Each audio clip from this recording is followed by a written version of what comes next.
আবু সাঈদ খুদরি রাদিয়াল্লাহু তাআলা আনহু থেকে বর্ণিত, আল্লাহর নবীজি বলেছেন, মান রাআ মিনকুম মুনকারান ফালিয়ুগাইয়িরহু বিয়াদিহি, যেই ব্যক্তি কোনো অন্যায় দেখবে সে যেন হাত দ্বারা প্রতিহত করে। হাত মানে শক্তি, মানুষ শক্তি প্রয়োগ করে হাত দিয়ে। এই জন্য মানুষ সর্বস্ব শক্তি প্রয়োগ করে হাত দিয়ে। দেখবেন মানুষ রেগে গেলে আগে কি আগায়? হাত। হাত মানে শক্তি।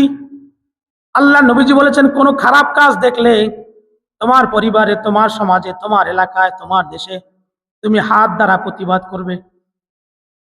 ফাইল্লাম ইস্তাতি ফাবিলিসানি, তোমার কাছে যদি হাত দিয়ে শক্তি প্রয়োগ করার ক্ষমতা না থাকে, অন্যায়ের প্রতিবাদ করার ক্ষমতা না থাকে, তাহলে তুমি মুখ দিয়ে প্রতিবাদ করবে, বলবে এই কাজটা করা ঠিক না, এটা আল্লাহ নিষেধ করেছেন।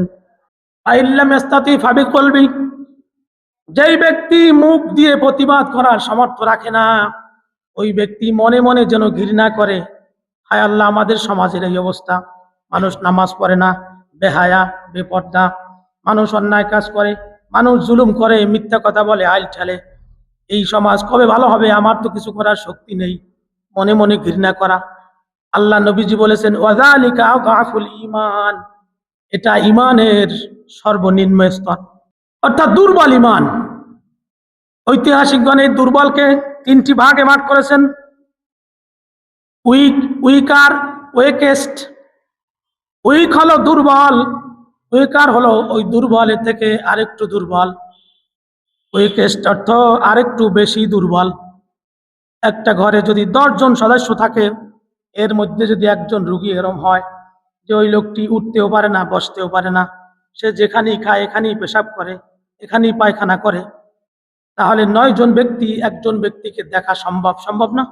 সমাজের মানুষ যদি 10 জন থাকে, 100 জন থাকে, 100 জন মানুষ যদি 100 জনই অন্যায় করে, 100 জনই অন্যায় করার পর যদি প্রতিবাদ একজনও না করে, একজনে করলে কিছুই হবে না, ওই পায় রোগীর মতো। একজন রোগী থাকলে 9 জনে সেবা করতে পারে, আর যদি 9 জন রোগী থাকে তাহলে একজনে কি সেবা করতে পারবে? পারবে না।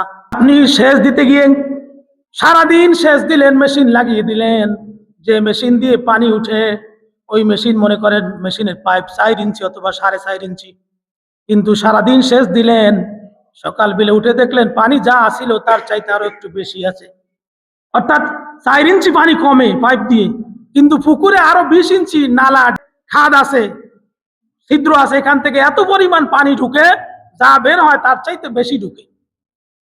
তাহলে সমাজের মানুষ যদি 1-2 জনে অন্যায়ের প্রতিবাদ করে, ওই সমাজ সুন্দর হবে না, সংস্কার হবে না, ভালো হবে না। অন্যায়ের প্রতিবাদ 10 জনের অন্তত 9 জনে যদি প্রতিবাদ করে, তাহলে ওই সমাজটা সুন্দর হওয়া সম্ভব।